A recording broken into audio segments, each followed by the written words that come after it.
Bonjour à tous, soyez les bienvenus. Alors très heureux d'être avec vous aujourd'hui à Terra Botanica. On est ensemble toute la journée, ce matin, ce midi, cet après-midi. Donc pour ce dernier rendez-vous, c'est le 4e rendez-vous d'un cycle de rencontres dédié au PRS, le projet régional de santé de 2e génération.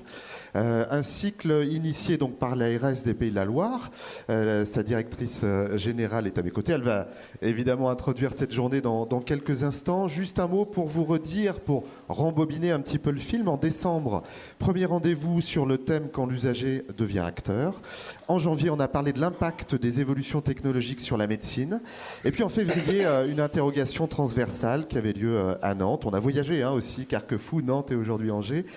Interrogation en février transversale sur la question « Est-ce que la santé est un enjeu pour toutes les politiques ?» Alors cette fois, donc 4e et dernier rendez-vous à Angers, avec un nouveau thème sur les parcours de santé, avec cette question « Quelle adaptation de nos politiques de santé à la réalité de nos territoires ?» Alors ce matin, des experts sont ici pour nous apporter des éclairages, du recul, des interrogations, du retour d'expérience. Et puis cet après-midi, on fera des focus sur des réussites, sur des exemples plutôt marquants qui ont fonctionné, sans éluder évidemment les difficultés qui se posent à chaque fois, avec à la fois des élus, des usagers et des professionnels de santé. Alors un élément très très important qui fait un peu la réussite de ces rendez-vous depuis le début, vous pouvez vous-même intervenir, c'est même vraiment vivement encouragé. Deux manières d'intervenir dans les discussions. Vous vous emparez des micros sur les phases d'échange avec vous dans le public. Et puis l'autre manière d'intervenir, c'est avec Twitter, pour ceux qui ont des tablettes et des smartphones.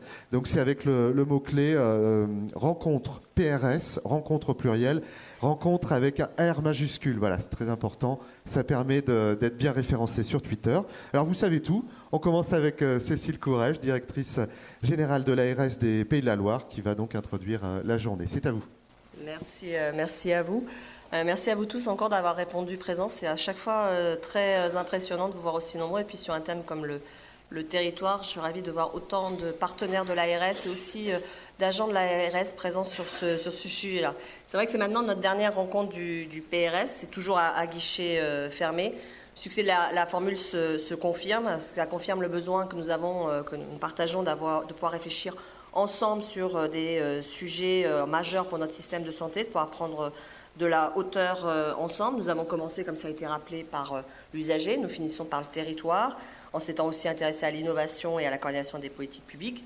C'est un beau tour de piste qui va nous aider maintenant à alimenter notre PRS 2 avec un calendrier qui se resserre maintenant, puisque l'échéance du 1er janvier 2018 se rapproche et concrètement déjà l'échéance du mois de septembre pour saisir la CRSA, dont je salue le président ici, les présidents de commission spécialisés, dès le mois de septembre. Je ne veux pas mettre de la pression sur l'équipe projet PRS, mais quand même un petit peu.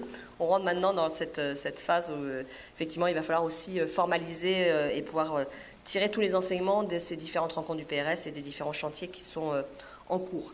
Finir notre cycle de rencontres par le territoire et la question des parcours, je dirais c'était quelque peu inévitable, tant ce thème est au final central dans toutes nos réflexions et traverse les orientations stratégiques du futur projet régional de santé. On sent bien en fait qu'avec le développement des maladies chroniques, le vieillissement de la population, il va bien falloir que nous fassions évoluer nos réponses sur les territoires, en proximité des personnes, en faisant tomber les cloisonnements, tout ce qui fait obstacle finalement au parcours de santé, au parcours de vie de la personne, pour que ce ne soit plus la personne seulement ou ses proches qui soient obligés d'aller chercher, de construire les réponses à ses besoins et de coordonner elles-mêmes les acteurs du soin, du social, du médico-social qui peuvent avoir à intervenir auprès d'elles. Ce sont à la construction finalement de véritables réponses territoriales de santé que nous sommes appelés, où chaque professionnel, chaque établissement, chaque service connaît ses partenaires, travaille en complémentarité, en coordination avec les autres acteurs du territoire pour lever tout ce qui constitue des obstacles au parcours de santé. Donc derrière la question du territoire, finalement, c'est la question aujourd'hui surtout de celle du bon lieu, du bon espace d'organisation des acteurs locaux de santé qui est posée. celui qui fait sens par rapport à leurs projets, par rapport à leurs actions, par rapport aussi aux besoins immédiats et de proximité des usagers. Celui qui permet d'apporter une réponse coordonnée, pluriprofessionnelle à une population donnée en termes de prévention, de soins primaires, d'accès à des soins spécialisés ou d'accompagnement médico-social.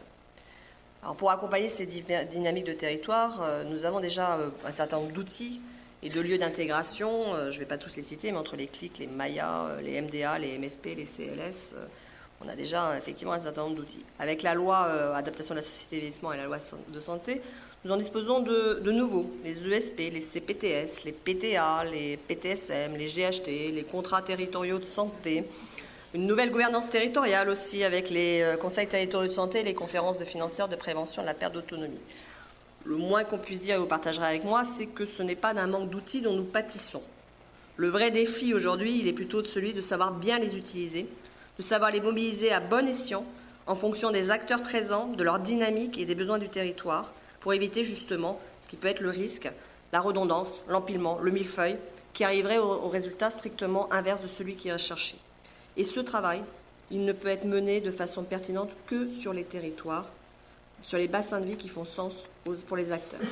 Et tout ça, c'est un défi pour nous tous, les pouvoirs publics et l'ARS en premier lieu, parce que ça suppose de notre part, plus encore qu'avant, que nous nous mettions dans une logique et dans une dynamique d'accompagnement des acteurs et de leurs projets sur les territoires. Pour les acteurs de santé eux-mêmes, pour que chacun sorte de ses propres cloisonnements, des limites de son établissement ou de son service.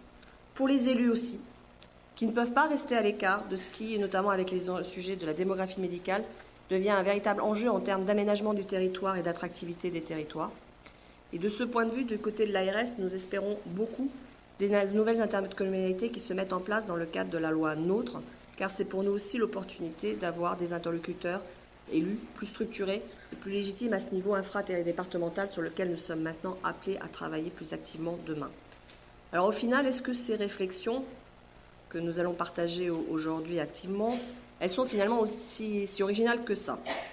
Eh bien, vous allez comprendre avec les premières présentations de ce matin que ce n'est pas tout à fait le cas et que les réflexions que nous avons autour des enjeux de territorialisation, d'intégration des acteurs, de parcours, beaucoup de pays voisins les ont aussi, beaucoup de pays de l'OCDE les ont aussi. Même si les réponses, effectivement, et les organisations mises en place peuvent être différentes, nous avons des histoires, des cultures, des organisations différentes, notre analyse des problèmes n'est finalement pas si différente. Nous ne sommes pas les seuls à nous demander comment articuler, d'une part, une politique régionale qui crée les conditions politiques de la mise en mouvement du système dans une direction partagée, et d'autre part, une animation des acteurs au plus près du terrain pour construire une offre de santé la plus intégrée possible à l'échelle des territoires qui font sens pour les acteurs. Nous ne sommes pas les seuls à nous poser la question de comment mieux conforter le rôle de première ligne des soins primaires pivot du système, l'articuler plus efficacement avec le recours spécialisé et l'articuler aussi plus efficacement avec les services sociaux et médico-sociaux. Et c'est ce dont vont pouvoir témoigner justement ce matin le professeur Luc Boileau, le docteur Aline Ramon et le professeur Jean Mac, que je salue aussi, qui est aussi présent ce matin. Donc, je vous remercie tous par avance de votre participation active pour cette journée. Déjà de vous être joints à nous aujourd'hui, d'avoir à nouveau répondu présent. Et je suis sûre que nous allons encore avoir une très très belle journée devant nous. Je vous remercie. Merci Cécile Corrège.